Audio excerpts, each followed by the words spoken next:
அடை பிரதமனை எவ்வளோ ஈஸியாக செய்யலாம் அப்படிங்கிறத பாருங்கள். இடியாப்பத்துக்கு மாவு பிசைகிற மாதிரி நல்லா கொஞ்சமாக பிசைஞ்சு எடுத்துட்டு அதை ஒரு சப்பாத்தி கல்லில் வச்சு இந்த மாதிரி அரிசி மாவை தூவி இதில் வச்சு நீங்கள் சப்பாத்தி தேய்க்கிற மாதிரி நல்லா மெல்லிசாக தேய்ச்சி எடுத்துக்கோங்க.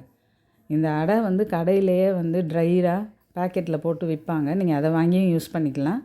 இது கொஞ்சம் ஃப்ரெஷ்ஷாக நம்ம செஞ்சோன்னா ரொம்ப சாஃப்டாக இருக்கும். அதனால் இந்த மாதிரி நான் செய்கிறேன். நீங்கள் இந்த மாதிரி தேய்ச்சிக்கோங்க. கொஞ்சம் ஒட்டுற மாதிரி இருந்ததுன்னா திரும்பவும் கொஞ்சம் இந்த அரிசி மாவை தூவி விட்டுட்டு நீங்கள் தேய்ச்சிங்கன்னா நல்லா மெல்லிசாக வந்துடும்.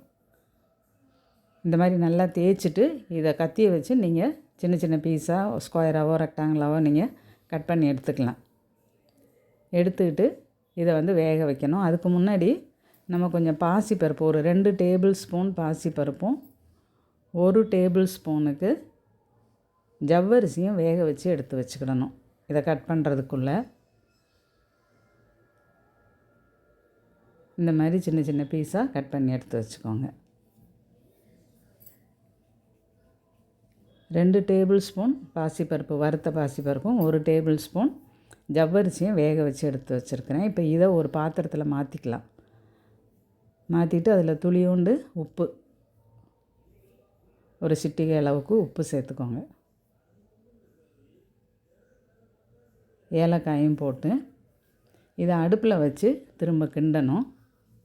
ஒருவேளை தண்ணி பத்தாத மாதிரி இருந்ததுன்னா இன்னும் கொஞ்சம் கூட நீங்கள் தண்ணி ஊற்றிக்கலாம். தண்ணி ஊற்றிட்டு அது நல்லா கொதித்து வரணும். கொதித்து வரும்போது நம்ம கட் பண்ணி வச்சுருக்கிற இந்த அரிசி மாவு அடையாக கட் பண்ணி வச்சுருக்கோம் இல்லையா, அதை நீங்கள் இதில் போடணும். பால் கொழுக்கட்டைன்னா உருண்டை உருண்டையாக இல்லாட்டி சின்ன சின்ன நீளமாக கட் பண்ணி போடுவோம், உருட்டி போடுவோம். இது அடை பிரதமனுக்கு இந்த மாதிரி சின்ன சின்ன ஸ்லைஸாக கட் பண்ணி போட்டுக்கலாம். போட்டுட்டு இது நல்லா கொதித்த உடனே அது உடனே வெந்துடும். நீங்கள் இந்த பாசி பருப்பு அல்லது ஜவ்வரிசி போடுறதுக்கு பதிலாக வெறும் அரிசி மாவை கூட இந்த மாதிரி கரைச்சி கொதிக்க வச்சு அதிலையே இந்த அடையை நீங்கள் போட்டு வேகவும் வைக்கலாம். இப்போ இதுக்கு தேவையான வெல்லம் சேர்த்துக்கலாம். எவ்வளோ இனிப்பு தேவையோ அதுக்கு தகுந்த மாதிரி நீங்கள் வெல்லம் சேர்த்து அதை நல்லா கரைச்சி விட்ருங்க. இப்போ வெந்தாச்சு. இப்போ இதில் நம்ம கொஞ்சம் தேங்காய் பூ போட்டுக்கலாம். தேங்காய் பூ போடலாம் அல்லது தேங்காய் பால் எடுத்து கூட நீங்கள் ஊற்றிக்கலாம். அதில்